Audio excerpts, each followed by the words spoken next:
Hi, I'm Patty, and we're back at the Cade Museum for Creativity Plus Invention in Gainesville, Florida.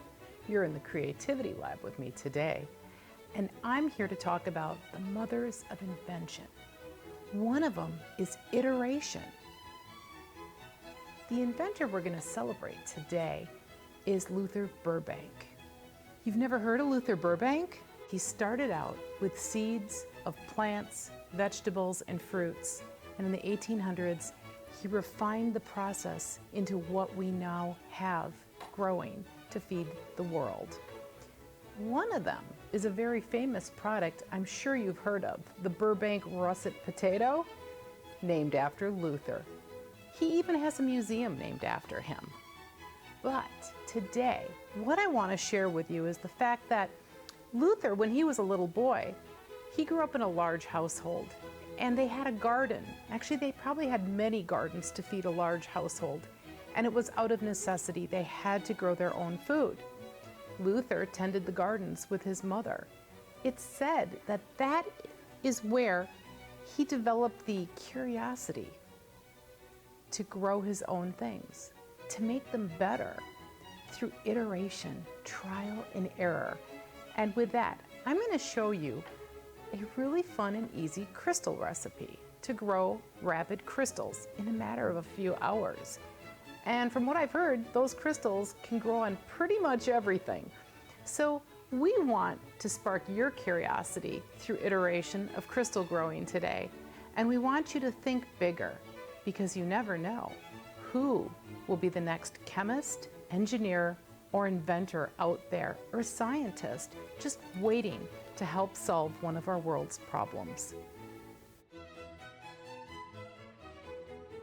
The ingredients you're going to need to make these very successful rapid grow crystals are a stainless steel bowl or a glass mixing bowl, never plastic, a 1 cup measuring device, a 1/2 cup measuring device, a stainless steel mixing spoon, 20 ml borax, and you're going to want to save some eggshells if you've eaten eggs, and then just give them a good rinse with water and let them dry on a paper towel overnight.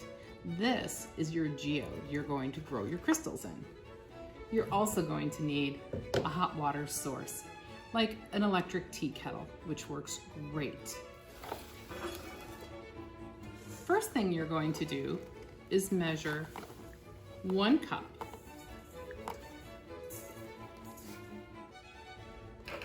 of 20 ml borax in your bowl. You're then going to add 1 cup and a 1/2 cup of steaming hot water. We are going to make a solution. We want to stir it, and always ask your grown-ups for help when using hot water.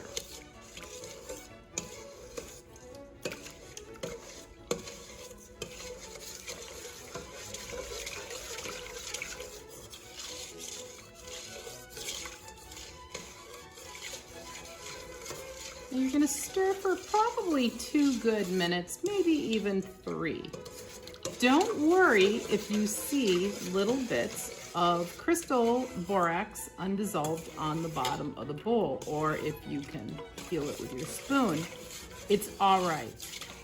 So while you're stirring this, I'm going to get my eggshells ready. So you stir, and we'll be right back. All right, we've stirred it in. It's not quite fully dissolved, and that's okay. But I'm going to show you something. How many of you have ever made crystals from those containers or packages or kits you buy only to get disappointed? I'm going to teach you something. If we get our camera really close here, you're going to see sometimes little specks floating on top, and you can really only see them if you take a flashlight. You're going to see it almost looks like you have little particles floating on top. I call that crystal schmutz. And a professor of mine told me that in college, and he said, when you have that, you will get some crystals. So we see a little crystal schmutz, as I like to say, floating around on the top. I don't want to stick my fingers in there because once that happens, I have transferred oils and grime off my hands and I could impair the growth of my crystal. Now, I don't know if we can get the camera in there, but without that light, I'm seeing some rapid on the top. I don't know if you can kind of see them. I see them kind of as I move around. They're coming pretty fast. So I'm gonna get ready to start to pour my crystals. Now over here, I have my eggs and I just recycle my egg cartons. Now, I'm gonna pour my solution into this for easier pouring. And you can see it's not all dissolved in the bottom, and that's okay. I still have crystals growing on top. Now, very carefully, I'm gonna start pouring it in here. Now hold on a second. Do you see all these little containers here? Go outside, find a leaf, find a twig, find a rock. Place them inside your containers and fill them with a little extra of your crystal growing material because you never know what's gonna grow, right? Now, through the miracle of science, look at these. I have the coolest geode eggs growing right here. Do you see those crystals? They're pretty spectacular. I'd say they're extra special. Now these only took about 3 hours to grow. 3 hours to make really pretty crystals.